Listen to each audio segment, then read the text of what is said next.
За аймгийн иргэдийн төлөөлөгчдийн хурлын дарга хэсэг дарга нар та бүхний өнөөдрийн амар амгаланг айлтгая. Шинэ он гарсны дараа засгийн газар орон нутгийн удирдлагуудыг зохион байгуулж уулзж байна. Шинэ гарсан 2017 онд та бүхний ажил үйлс өдрөг өмнө тавьсан зорилтууд нь хэрэгжиж биелэж сонгуулийн мөрийн хөтөлбөр хэрэгжих үндэслэлөөр тавигдсан ийм сайхан он жил болох болтугай гэж хүсээрөөё.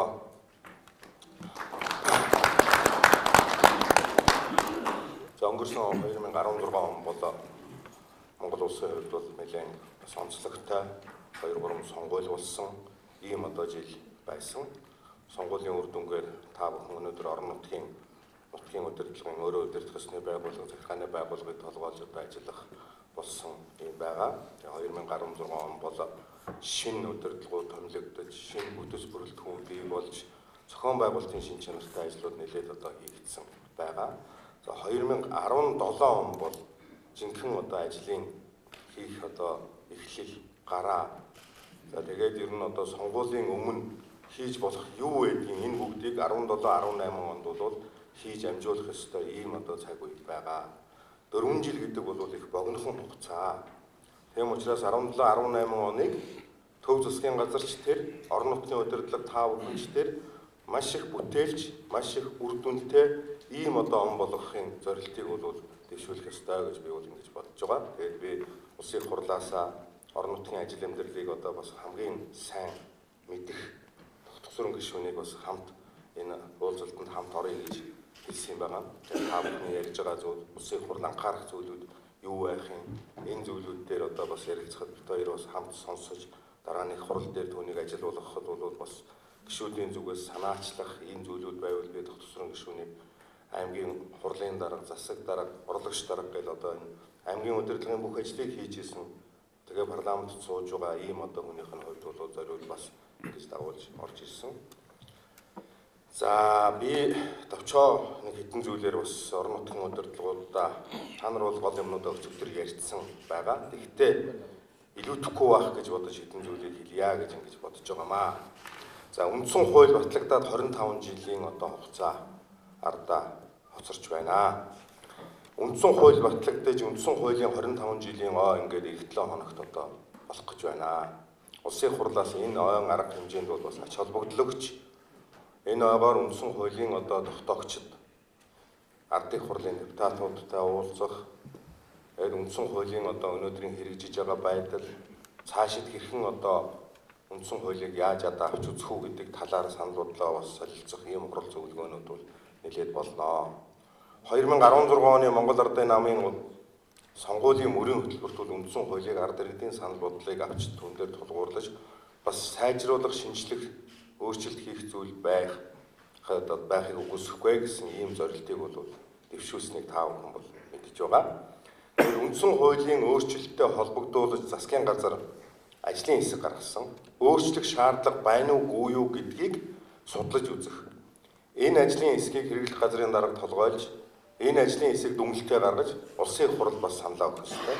Улсын хурал урд нь 2-3 ч ажлын хэсэг хурлын даргын шийдвэрээр байгуулж байсан. Ингээд энэ бүх материалууд шинэ засгийн газрын өнөөгийн нөхцөлд шинжлэх өөрчлөх шаардлага байна уугүй юу гэдгийг ингээд судлаж үзсэн энэ дүгнэлтүүдэд суурилж их хурал энэ асуудалд ханднаа. Орон нутгийн удирдлага та бүхэн бол үндсэн хуулийн өөрчлөлттэй холбогдолтой асуудлаар бол саналаа боловсруулж улсын хуралд өгөх хэрэгтэй. Их хурлын гишүүдээрээ дамжуулж өгч болно. Их хурлын удирдлагт өгч болно. Наад зах нь орон нутгийн удирдлагыг сонгох уу, томилох уу гэж та бүхэн заримдаа сонгомоор ч юм шиг, заримдаа томилмоор ч юм шиг санагдаж байгаа зүйлүүд асар их байна. Тийм учраас энэ асуудал за хоёрдугаар хот суурин газрын эрх зүйн тогтолцоотой холбогдсон асуудал, үндсэн хуулийн холбогдолтой. Эрдэнэт дархан энэ зөвхөн Улаанбаатарын асуудал биш. Тэгэл Багангур налаа хөтлөөс гисүүлээл ийм олон асуудал байдаг. Энэ бүгд дээр бол өнөөдөр яг газар дээр нь удирдах, жолоодож байгаа хүмүүсийн хувьд та бүхэн бол санал бодлоо нэгтгэн үзэж ингээд саналаа өгөх хэрэгтэй. Аймгийн төвийн сум, тэр сумын төв хотыг одоо юу гэж үзэх юм? Хот гэж үзэх юм уу, сумын төв гэж үзэх юм уу? Тийм ээ? Энэ мэдлэнгээс ихсүүлээд бол бодох зүйл бол нэлээд байгаа гэж. Хоёрдугаарт бол 2020 он хүртэл улс орны хэмжээнд хууль эрх зүйн одоо энэ хэм хэмжээг шинжлэх, өөрчлөх үндсэн чиглэл гэдэг ийм баримт бичгийг улсын их хурл одоо яг хэлэлцэж байгаа. Энэ үндсэн чиглэл дотор орон нутаг, төв засгийн газар хоёрын хоорондох эрх мэдлийн хуваарлалтын асуудлыг тодорхой болгох чиглэлээр нэлээд олон хуулиуд бас яригдахаар байгаа. Төсөв санхүүгээс бусад асуудлууд дээр төв засгийн газар, орон нутаг хоёрын эрх мэдлийн хуваарлалт бас тийм одоо их тодорхой биш. Ерөн засгийн газар нь булаагаад хийчихвэл бүх юм энэ хийчихнэ. Орон нутаг ивийн болоод доогуур нь хөдлөөд ивэл бүх юм аач бас хийчихээр. Тэгэхээр энийг эрх зүйн хувьд бол их тодорхой болгох явдал бол чухал юм а гэж ингэж бодож байгаа. Тийм учраас энэ 2020 он хүртэл хууль эрх зүйн одоо энэ актыг боловсронгуй болох үндсэн чиглэл батлагдсны дараа энэ хуулиудад, энд орсон хуулиудад ямар одоо хуулиудад ямар өөрчлөлтийг оруулах уу гэдэг талаар та бүхэн маань бодож боловсруулж улсын хурлд бас саналаа өгөх хэрэгтэй. 200 шахам одоо хууль энэ 4 жилийн хугацаанд бас бид нэр авч үзэж шинжлэх, өөрчлөх, шинээр гаргах юм шаардлага байна гэж ингэж бодож тооцож үзэж байгаа юм аа. Улсын их хурл зөвхөн хууль тогтоогоод суудаг биш. Бас улсын их хурл баталсан хуулийн хэрэгжилт ямар байна вэ гэдгийг үздэг ийм эрх үүрэгтэй. Өмнөх их хурлууд бол энэ талаар бас учир дутагдaltaй ажиллаж байсан зүйлүүд бий. Эндээ л хууль үйлдвэрлээд байдаг. Гаргасан хууль цаашаага хэр зэрэг амьдралд нийцэж байна уу? Тэр салбарынхаа харилцааг хэр зохицуулж чадж гэнэ үү гэдгийг үздэггүй, хардггүй, ханддаггүй ийм дутагдал бол байсан. Энэ их хурл бол гаргасан хуулийнхаа хэрэгжүүлж байгаа, биелүүлж байгаа байдлыг газар дээр нь үздэг, хардаг. Ийм ажилд бас нэлээд цаг зарцуулдаг улсын их хурл байя гэж бид ингэж үзэж байгаа. Тэгээд ч намрын чуулган ихснээс хойш одоо 2 хуулийн хэрэгжилтийг бид нэр 2 салбар дээр үзээд байна. Аудитын тухай хуулийн хэрэгжилт ямар байгаа юм? Тэр бүтэц зохион байгуулалт нь болж байгаа юм. Орон нутгийн аудит, орон нутгийнхаа удирдлагт үнэхээр зөвлөгөөгөө өгөөд хэрэг тус нэмэр болоод ажиллаж байгаа мó? Эсвэл ерөөсөө бүр хуучны санхүүгийн хяналтын одоо тэр хатуу тогтолцоо нь илүү байсан юм уу? Зүгээр нэг зөвлөгөө өгөөд явах дээр зэрэг энэ орон нутгийн санхүү хөрөнгөтэй холбогдлолтой асуудлууд чинь зэгцэрч журамлагдаж болж байгаа мó болохгүй байгаа юм. Эсвэл бүр акт төлбөр ялбар тавиад хатуу хугацаа тавиад тэдний хугацаанд төл гэж бодлогогүйг нь хууль хяналтын байгууллагч шилжүүлдэг байсан тэр хатуу тогтолцоо нь зөв байсан юм уу? Энэ мэтлэнгийн асуудлууд баталсан хуулинд хэрхэн хэрэгжиж байна уу гэж энэ аудитын байгууллагын талаар би улсын их хурл төрийн байгуулалтын байнгын хороо өдөртөд толгоолоод газар дээр нь үзэж байгаа. Олон нийтийн радио телевизийн тухай хууль гэж одоо бид баталсан. Хэдэн жил болж байгаа вэ? Одоо энэ хотын захирагч ажлын хэсгийн дарга нь байгаа. Ер нь одоо энэ баг энэ салбарын хүн л болсон 10 гаруй жил. Энэ хуулийн хэрэгжилт ямар байгаа юм бэ гэдгийг улсын их хурл шалгаж байгаа. Шалгаад дуусч байгаа. Энэ мэтлэнгээр шинэ их хурл бол гаргасан хуулийн хэрэгжилт ямар байна вэ? Чөтгөр тушаа болж гэнэ үү, ажилтан дэмжлэг болж гэнэ үү гэдгийг үздэг, хардаг. Ийм одоо үйл ажиллагаа явуулах, ийм бодлогыг бол бид баримтланаа. Ингэж ажилланаа гэж одоо бодож байгаа. Та бүхэн 2016-аас 2020 оныхоо мөрийн хөтөлбөрийг боловсруулсан байгаа. Иргэдийн хурлаараа ер нь үндсэндээ бараг бүгдээрээ батлуулсан байх гэж бодож байна.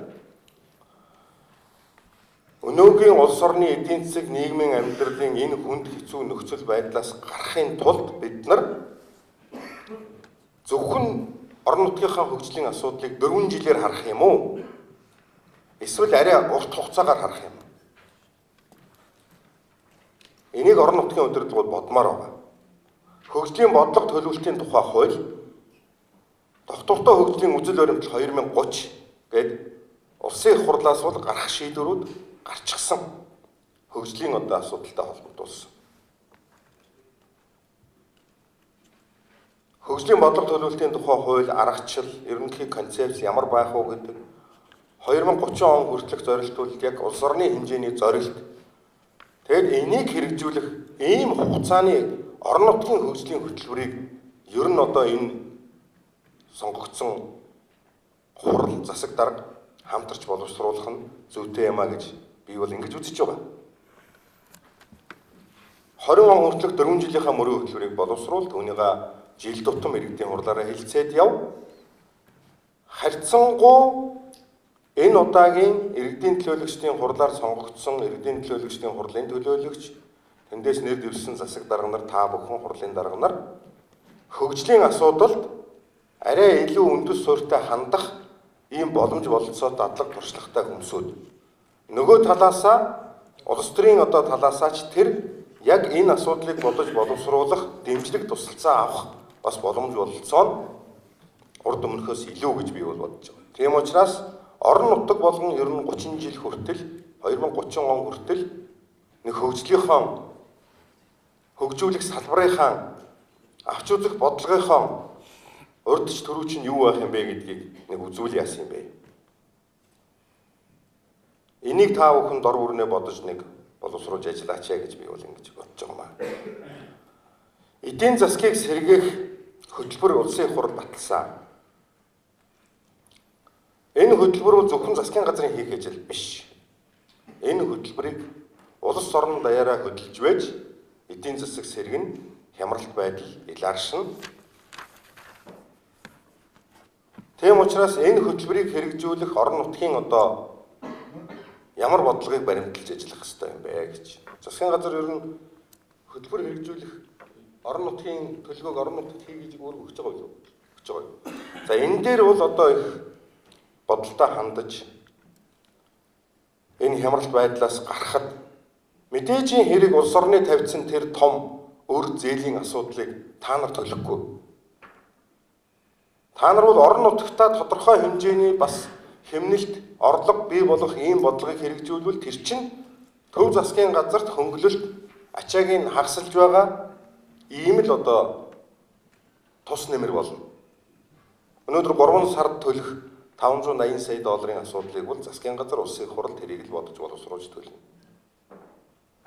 Та бүхэн орон нутгийнхаа хэмжээнд энэ эдийн засгийг сэргээх хөтөлбөрийн хүрээнд юу хийх үү гэдгийг нэлээд хатуухан зорилттой ийм бодлогыг тавьж түүнийгээ хэрэгжүүлж ажиллах хэрэгтэй гэж бодож байна.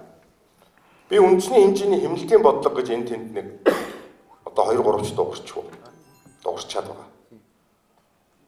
Үндэсний хэмжээний хэмнэлтийн бодлого гэдэг энэ үг бол цаана улс орон даяараа тэр чигээрээ ер нь хэмнэлтийн горимд орё л гэж бодож байгаа. Хэн сайн хэмнэлсэн байна вэ гэдгээр нь бүх шатны засаг дарга нарын ажлыг дүгнэе.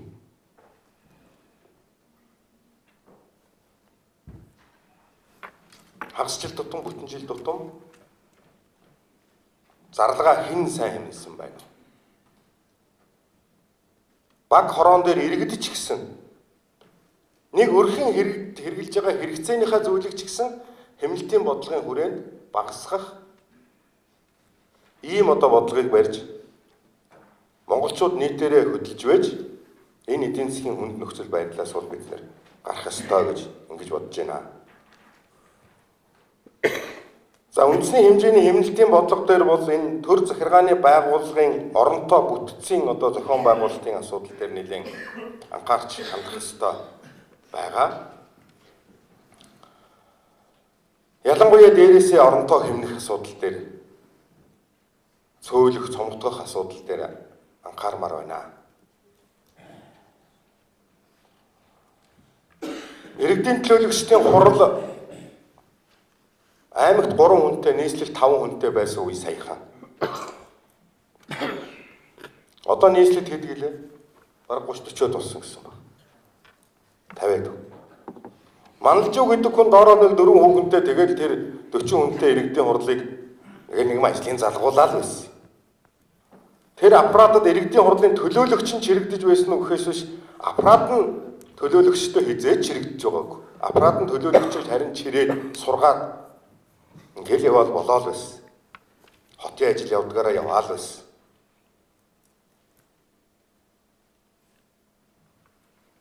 Хотын засаг даргын хамгийн газар 57-8 хүнтэй захирагчийн ажлын алба нэг 40 хүнтэй байсан. Би энийг хотыг өнөөдрийн сайн муу гэдгээр нь одоо нэг жишээ аваад байгаа юм биш. Өөрөө жаахан гадралж байгааг юм. Энийг та бүхэн дор орноо өөр өөрснийхөө бол бод. 5 жилийн өмнө манай аймгийн тамгын газар хэд байж юу? 10 жилийн өмнө хэд байж юу?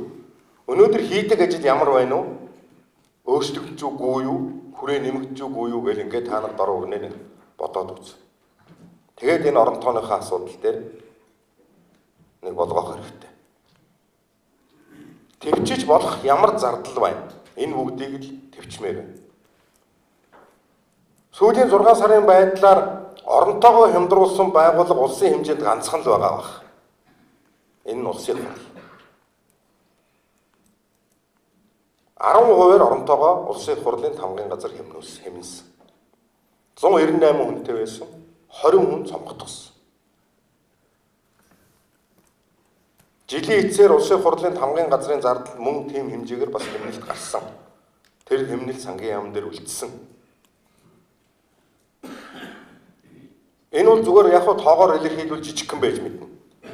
Тэгэхдээ байгууллага болгон хүн болгон одоо орон нутаг болгон 5-10% ингээ хэмнээд явбал энэ бол улсын хэмжээнд томоохон тоо болно. Зардлыг 1% хэмнэх тухай улсын хурал дээр төсөв хэлцэж явах үед бол их ярьсан шүү дээ. Тэгээд энэ хэмнэсэн байдлаар нь ажлын дүгнээд ирэх юм бол хэмнэсэн зүйлийг эргүүлээд хэмнэсэн хүнд нь бас ажил одоо зайлшгүй шаардлагатай зүйлд нь тэр зардлыг хэрэгэлдэг, ашигладаг ийм одоо бодлого барьвал төлөвлөгөө дагуулсан тэр орлогоос нь тодорхой хэмжээг нь орон нутгийн удирдлагт нь эрхийг өгвөл та бүхэн урамшина. Тэргээр нь ажлын дүгнээд ингээд одоо явах хэрэгтэй бахаа гэж. За энэ хэмнэлтийн бодлогын хүрээнд би гадаад томилтын асуудлыг бас нэг дуурайя гэж бодож байгаа юм аа. Гадаадд зорчих томилтоор одоо явах асуудал бол бас их байна. Ер нь бол их байна. Яг хөө зайлшгүй шаардлагатай бол явуулгүй яах. Орон нутгийн шууд харилцаа бол бас чухал. Тэгэхдээ гадаад харилцаанд зарцуулж байгаа хөрөнгө гадаад харилцаанаас олж байгаа үр дүн хоёроо нэг бодож тооцож үзээрэй. Аймаг дээр. Аль нь илүү ашигтай байна уу? Би мөн сүүлийн 5-6 сарын одоо байдлаар зүгээр нэг судалгаа хийлгэж үзсэн. Одоо гадаад томилтын талаар ер нь ямар хөө байна уу гэж. Аранхангай бүгд найрамд Хятадаар тус сайн хот. Мөн Аранхангай бүгд найрамд Вьетнам улс 5 хоног. Баян хөлгийн Өрөмчи, Баян хонгор Япон 6 хоног. Гадаад Говьалтай Япон 6 хоног. Дархан Улаан уд 2 хоног. Дорногов 94 хоног. Дундгой бүгд найрамд Хятадаар тус 6 хоног. Бүгд найрамд Хятадаар тус 5 хоног. Орхон Улаан удад 3 хоног. Өөрөнгө Францад 10 хоног. Сэлэнг Хяхтад, Улаанбаатар Сеулд гээд. Энэ 6 сарын дотор шүү дээ. Ингээл явцгаас нь л байна. Үр дүн яасан бол ямар байгаа бол. Гэхдээ энэ гаргасан шийдвэрүүдийн 90% нь иргэдийн төлөөлөгчдийн хурал түүний тэргүүлэгчдийн шийдвэр байгаа. Ер нь нэг иргэдийн төлөөлөгчдийн хурал гэдэг байгууллага ер нь бий бол энэ төсвийг баталдаг гэдэг утгаараа бий бол жаахан задгай дуухан хэрэгжилж болно гэж ингэж бодоод байна уу? Тийм учраас гадаад томилт үр дүнтэй бол явуулгүй яах вэ, хийлгүй яах вэ? Үзэж харсан зүйл ирээд улс орондоо хэрэглэх, орон нутгатаа хэрэглэх. Гаднаас буцалтгуу тусламжаар авсан зүйл иргэд олон түмэнд хэрэг болдог ийм зүйлүүд байвал бас тэрийг хорих хаах юм бол байхгүй. Үр дүнгүй гадаад томилтын асуудлыг энэ эдийн засгийн хүнд нөхцөл байдлын үед жаахан төвчүүл яасан юм бэ?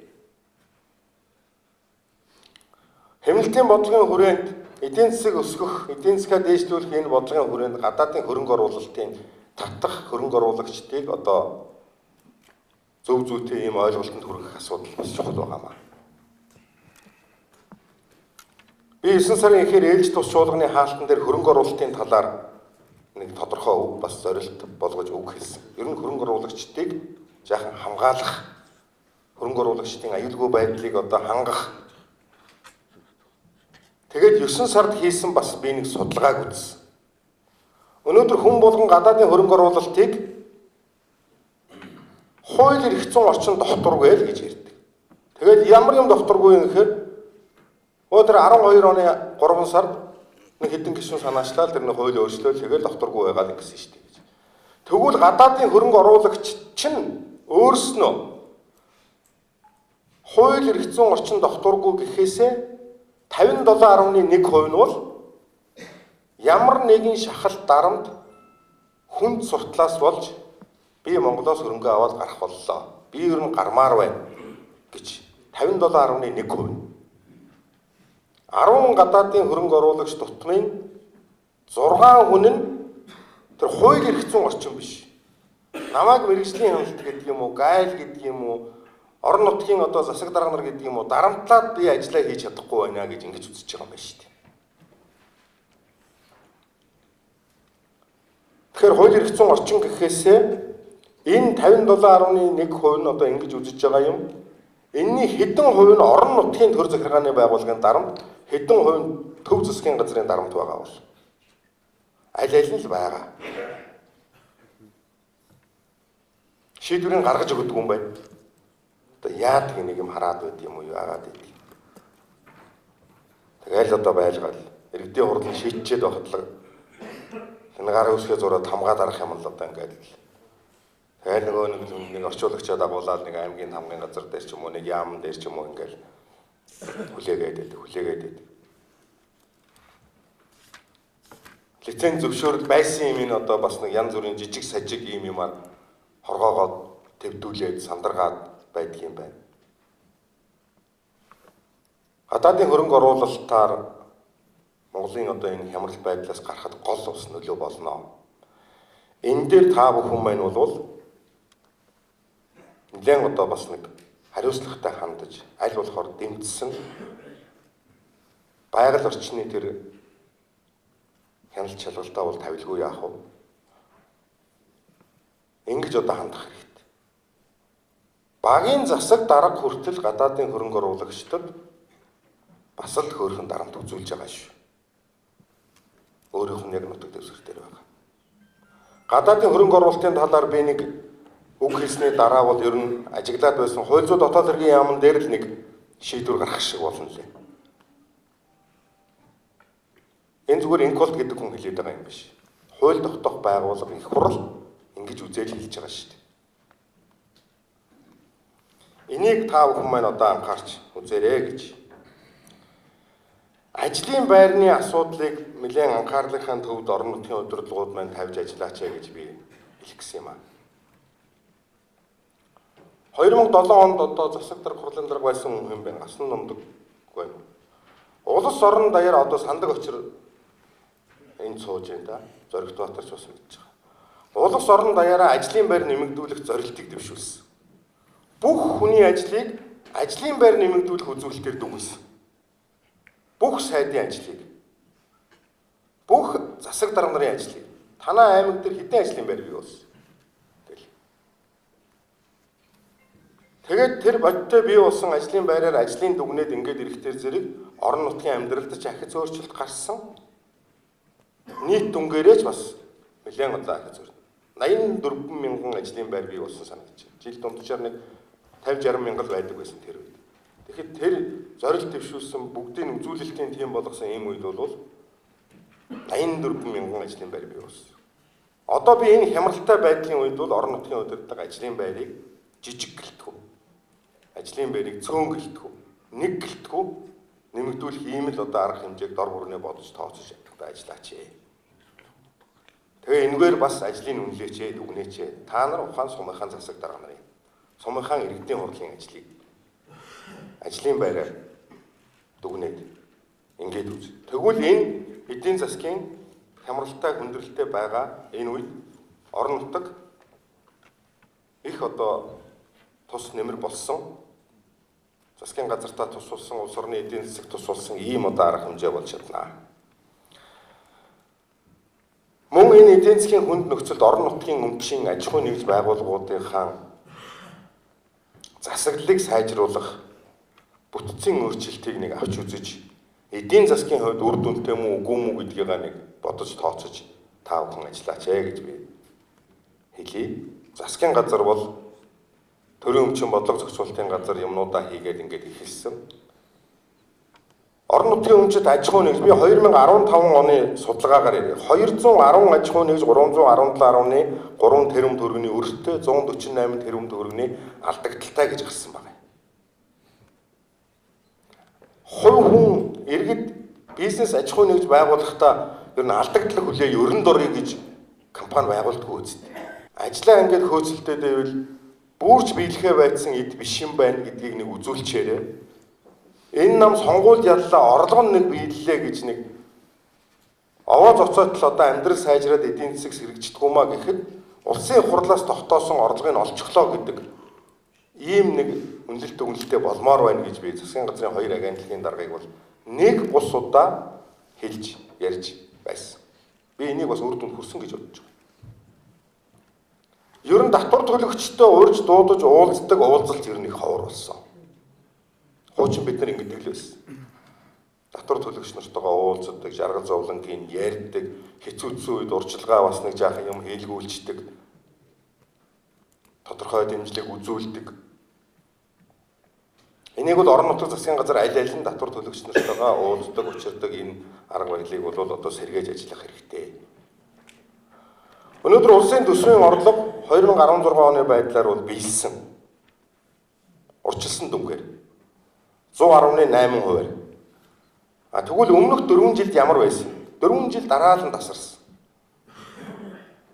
Нэг их найт төгрөгөөр 5-600 сая төгрөгөөр 12 онд 88.9%, 13 онд 99.8%, 14 онд 96.6%, 15 онд 95.9% гээд ингээд дандаа тасарч ирсэн.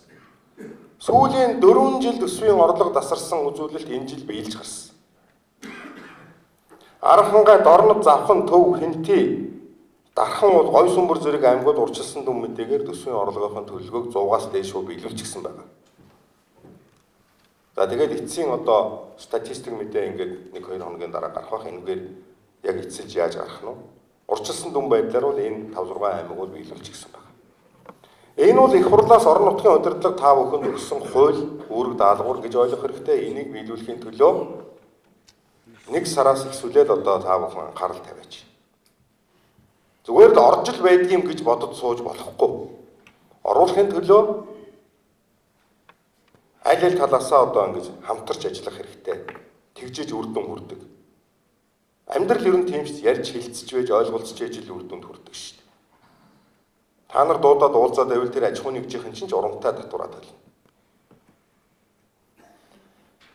За энэ жилийн өвлийн хувьд бол зодын асуудал өчигдөр бодвол би энэ улсын онцгой комиссуудтай холбогдолтой асуудлаараа бол нэлээд зүйлүүдээ яриад нэгдсэн ойлголтод хүрсэн байгаа баха гэж би бол ингэж бодож байна.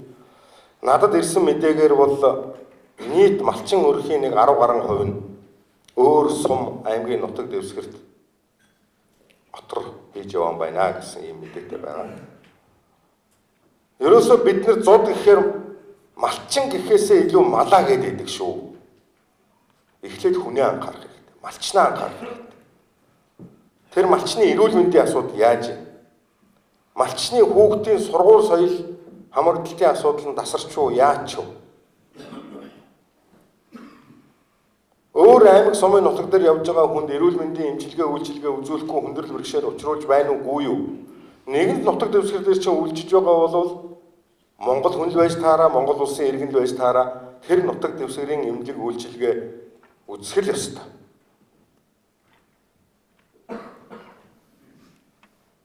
Тэгээ сайн зохион байгуулж энэ зуудын одоо ард бол бас бид нэр амжилттай ингэж гарах ёстой.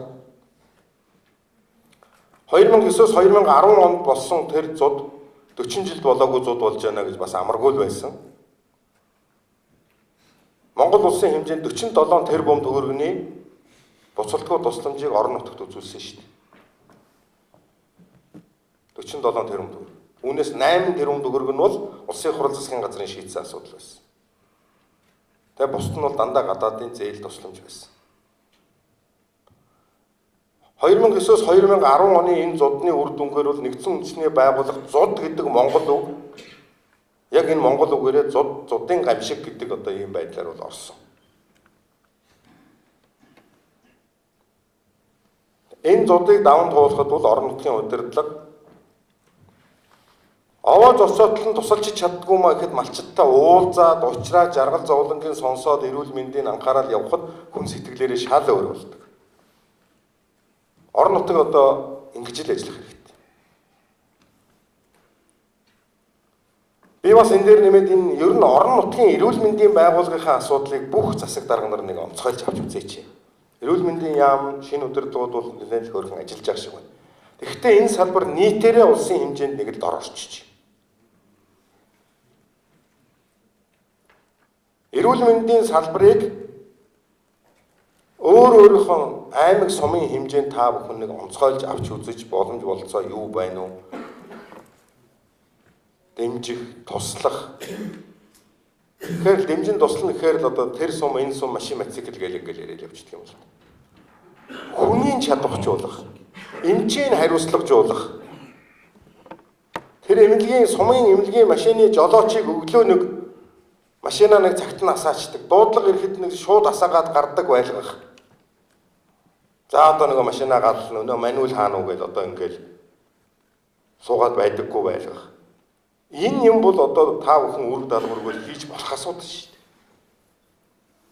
Тэгэхээр нэг дуудлага ирнэ. Чи бензиных нь мөнгө өгөх юм уу гэж уцтаад байдаг. Нөгөө малчин лугаал. Яг би нэг яваад очие тэгээ чи нэг бензиных нь мөнгө өгчих юм уу юм уу гэдэг ингээд.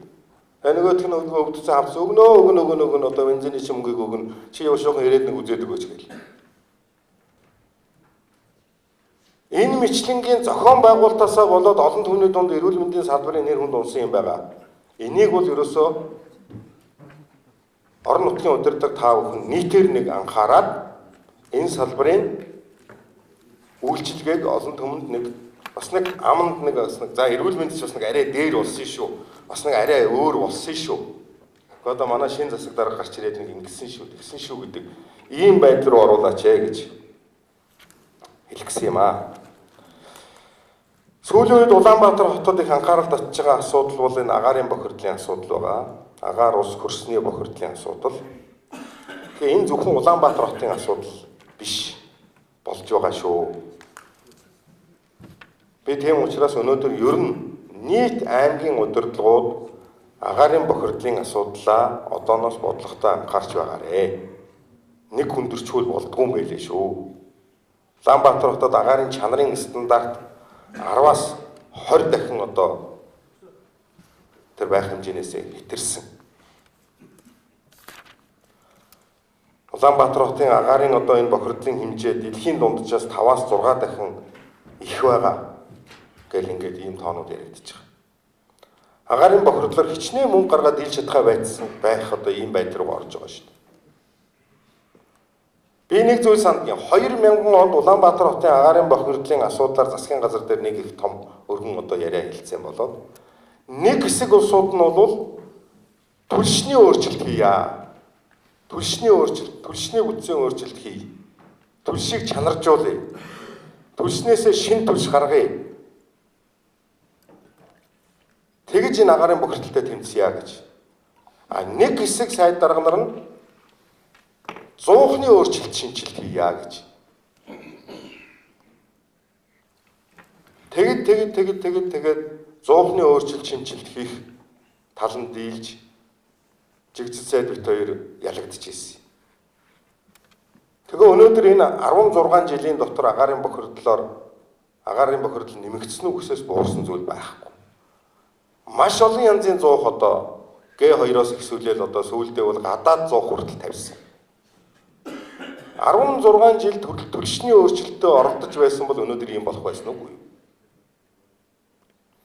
2011-ээс 2015 оны хооронд улсын төсвөөс 92.9 тэрбум төгрөг Дэлхийн банк JICA мянганы хөгжлийн сорилын сангаас 46.5 сая Америк доллар агаарын бохирдолд одоо зориулсан байна. 4 жилийн дотор. Тэгээ бохирдлын хэмжээ нь өсөж байдаг. Өнөөдөр Улаанбаатар хотын агаарын бохирдлын 10% нь автомашин, 6% нь дулааны цахилгаан станц, 4% нь хөрсний тоосчлолтоос гэдэг. Тэгэхээр цаад 80% нь юу болж гинэ вэ? Гэр хорооллын яндан.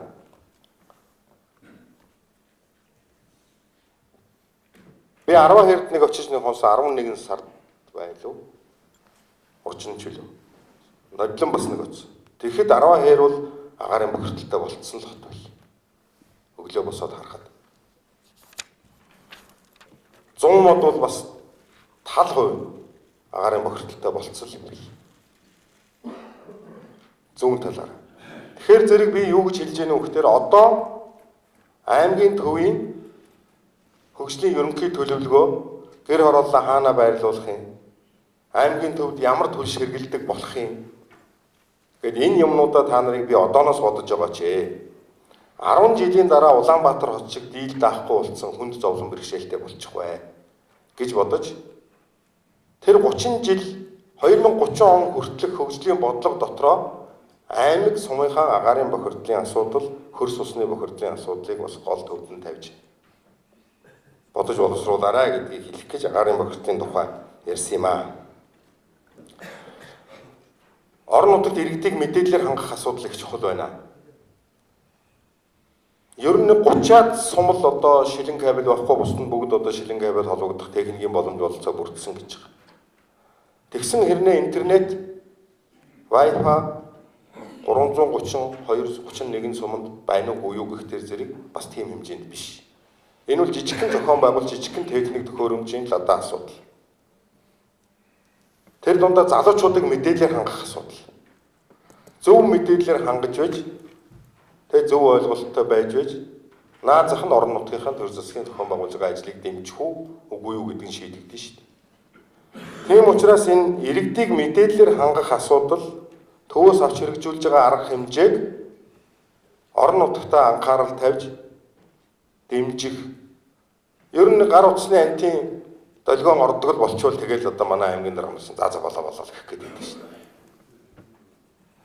Гар утсын ажилтай болгох, сумын төвд интернет барьдаг болгох ийм асуудлыг бол та бүхэн маань бас бодож явах хэрэгтэй гэж хэлэх гэсэн. За мөн бүсчилсэн хөгжлийн одоо асуудал, бүсчилсэн хөгжлийн бодлогын энэ одоо асуудалд орон нутгийн ямар санал онол байдгийм бэ? Энийг та бүхэн маань нэгтгэж бодож боловсруулж засгийн газартаа саналаа өгөөч гэж хэлэх гэсэн. Ер нь энэ хит их төвлөрлийн асуудлаас болоод бүсчилсэн хөгжлийн тулгуур төв гээд 2000 оноос хойш ярьсан энэ үжил ерөнхийлөл нь баг зөв байсан юм биш үү? Зарим нэг хүмүүсүүд буруу гэж ярьдаг юм. Гэхдээ энэ үжил ерөнхийллийг анх бий болгосон, эдийг нь гаргасан хүний нь одоо зөв буруу гэж бас яриад байдаг байхгүй юу? Үрдэн өгөөж нь ер нь Монголын нутаг дэвсгэр энэ өргөн уудам байдлаас нь ингээд аваад үзэх юм бол баг зөв юм биш үү? Аймагуд ч гэсэн сумдаа баруун зүүн бүсийн сумдууд тэр бүсийн сумын төв нь одоо тэр баруун бүсийн сумын төв гээд ингээд өөрсдөө бас ийм бүсчилсэн хөгжлийн бодлого боловсруулаад тэр суман дээрээ бас нэг эмнэлэг, домлог, гал усны машинаас ихсүүлээд арай анхаарал тавиад ингээд явж байгаа шүү дээ. Тэгэхээр энэ бүсчилсэн хөгжлийн бодлогын асуудал дээрээ бол орон нутаг нэгдсэн одоо байр суурьтай бол засгийн газартаа санал өгч энэ асуудлыг бол нэлээд анхааралж одоо ярих хэрэгтэй болж байгаа. Дээр нь нэмээд би төвлөрлийг сааруулах асуудал дээр та бүхнийг саналаа улсын хуралд өгөөч гэж. Төвлөрлийг сааруулах асуудлаар та бүхэн саналаа засгийн газарт өгч болохгүй. Мөнгөд цай тэрийг чинь дэмжихгүй. Тийм учраас төвлөрлийг сааруулах асуудлаар саналаа тогтгосрон гишүүнд өг. Тэгээд би дагуулж орж ирсэн. Энэ хүн юун дээр нь төвлөрч байх, юун дээр нь сааруулж байх уу гэдгээ бас нэг гадарлана. Би бас орон нутаг жаахан гадарлана. Манай бүлгийн дарга бас орон нутаг жаахан гадарлана. Ерөнхий сайд орон нутаг гадарлана. Тэгэхдээ ерөнхий сайд бол засгийн газар талаа барина. Тэр нь ойлгомжтой. Яг засгийн газарт ажиллаж байхад л төвлөрүүлмээр санагдаал гэдэг. Энд л бацж юмээ санагдаал гэдэг. Тэгээд болохоор зэрэг бас өөр юм бодогддог.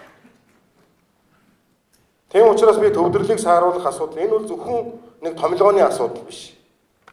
Тэр орон нутгийн хөгжлийн сан яах. Тэгээд орон нутгийн одоо энэ төр захиргааны байгууллагын бүтц яах. Одоо бараг томилгоо гэхэд л бараг 25-аас 30 агентыг төвөөс томилж байгаа юу? 2007 онд 2006-7 оныг дамнуулаад ерөөсөө 4 агентлагийг л төвөөс томилдог болгож ирсэн юм. Цагдаа, онцгой байдал, мэргэжлийн хяналт татвар. Энэ дөрвийг л Улаанбаатараас томилж ирсэн. Бусдын бүгдийг орон нутагт томилж ирсэн.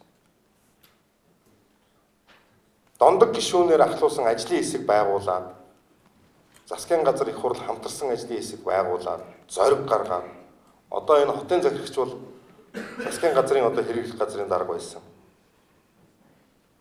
Ингээд ийм одоо төвлөрлийг сааруулах томилгоог одоо бас орон нутагт нөх ийм арга хэмжээг авч болж ирсэн. Тэгээ одоо 9 жилийн дараа 30-ыг төвөөс томилж байгаа юм байна шүү дээ. Тийм учраас энийг бол бас бид нэр бодох хэрэгтэй. Орон нутагт зөв ийм удирдлагын баг бүрдэж байж орон нутаг хөгжиж шүү. Засаг даргын шуурхай зөвлгөөн дээр агентлагийн дарга нь ирдэггүй байх юм бол тэр салбарын тэр агентлагийн асуудлаар тэр орон нутагт юу ч явахгүй. Барь тэр дарга өөрөө л одоо ямруугаа уцчаал тэгээд суугаад авах. Засаг даргын өмнө хариуцлага хүлээдэг 14 хоног ч үгүй юм уу 7 хоног тутам хэлсэн ярьсан үүрэг даалгаврын тайлагнадаг ийм байж ээж орон нутгийн ажил бол явагдана. Орон нутгийн удирдлага өөрөө томилсон хүн болвол тэр орон нутагт одоо тэр эвсэг хамтч бас нэг хамт олон бүрдэж ажиллах талаасаа болвол шал өөр одоо үр дүн гарнаа. Тийм учраас бол энэ дээр бол орон нутгийн одоо энэ төвлөрлийг сааруулахтай холбогдсон асуудлаар та бүхэн маань бол ямар санаа оноо байна улсын хурал шууд өгөө бид нар энийг ярьж байгаад ямар одоо хууль юм гаргаж бас Жимбангийн тааруулж төв засгийн газраас шууд удирдах юм байлгүй яах вэ? Гэтэ бол энэ бол арай хэтрээд байгаа юм. За хариуцлагын асуудал. Одоо бид нар сонгуулийн үр дүнгээр томилгоогоо хийгээд дууссан. Одоо бүх шатанд хариуцлага. Ерөөсөө бид нар сонгуульд олж авсан энэ их үнэлэхүү одоо өндөр ялалт бол үнэмлэхүү өндөр үүрэг хариуцлага шүү. Энэ үүрэг хариуцлагыг бүх шатанд одоо бодож боловсруулж хариуцлага тооцож тавьж улсын бас халж болно гэдгийг үзүүлж харуулж ингэж ажиллах хэрэгтэй. Тэрийг одоо нэг улс төрийн ямар нэгэн юм шалтгаанаар нэг хүн тавьждаг. Мэргэжилтэй мэргэжилгүйгээ нөгөөх нь гологддог. Нөгөөтэйгээ одоо ингээл яаж ч болдгоо ингээл нэг эргэж уцаал ингээл нэг чангахан ч үг дуурч болдгоо нэг ийм байдал бол одоо та бүхэнд байгаа. Би тэрийг ойлгож. Гэхдээ яах вэ? Хариуцлага тооцоод явах юм бол ажилчин сайжирна, хүмүүс хүлээн зөвшөөрнө. Тийм учраас хариуцлагын асуудлыг та бүхэн энэ дээр бол хатуу байх хэрэгтэй. Засгийн газар та бүхэнтэй ч хариуцлага хатуу тооцож ажиллах хэрэгтэй.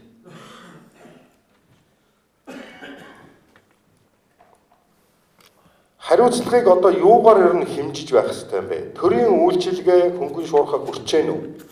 Тухайн иргэний амьдралд орон нутагт ахиц өөрчлөлт гарч байна уу? Тэргээр нь л одоо гол юм дүгнэх хэрэгтэй ажил юм. Тэрнээс иргэдийн хурал засаг даргын мөрийн хөтөлбөрийг хэлцлээ. 99% онцгой.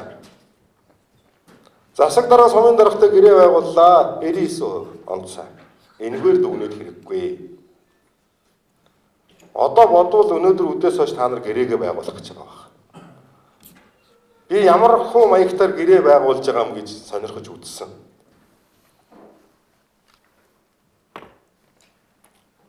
Арвантай 20 жилийн өмнө миний нөгөө наран цэцэрлэг сайттай байгуулж исэн гэрээ бараг л тэргээрээ л байгуулж байгаа юм шүү дээ. Одоо энийг өөрчлөх хэрэгтэй. Засгийн газрын өмнө та бүхний хүлээдэг хариуцлагч цөөхөн тодорхой байх хэрэгтэй. Тэрийн дүгндэг арга аргачлал нь ч тодорхой байх хэрэгтэй. Би зөв ярьж байна уу, буруу ярьж байна уу сандаг очроо.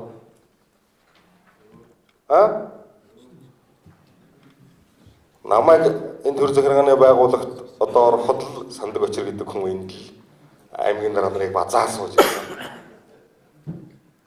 Тэгэхээр энийг бол туршлага бол асар их байгаа. Одоо энэ дээр бол зөрөгтэй өөрчлөлт хийх. 3 өгүүлбэрээр гэрээ байгуул, 2 өгүүлбэрээр ажиллаад өгнө. Чадвал чад, чадахгүй бол байл. Тэгэл одоо нэг 2-3 хуудас юм дээр ингээл гараа өсөх зураал. Тэсэж тийм болох уу? Арай хийгээгүй байгаа юм. Энэ дээрээ бол их тодорхой болох юм бол орон нутаг хариуцах хариуцлага нь ч одоо тодорхой. Засгийн газар тэдэнд одоо дэмжих туслах юм нь ч тодорхой. Ийм болно.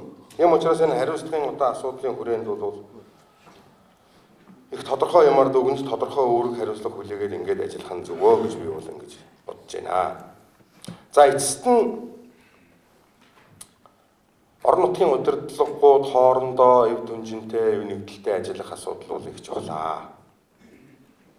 Ер нь альва асуудлыг шийдэхэд нөлөөлж байгаа хамгийн гол нөлөөлөл бол шинэ удирдлагын шинжилгээ ухааны онолоороч тэр 80% нь хүмүүс хоорондын харилцаа гэж байгаа шүү дээ.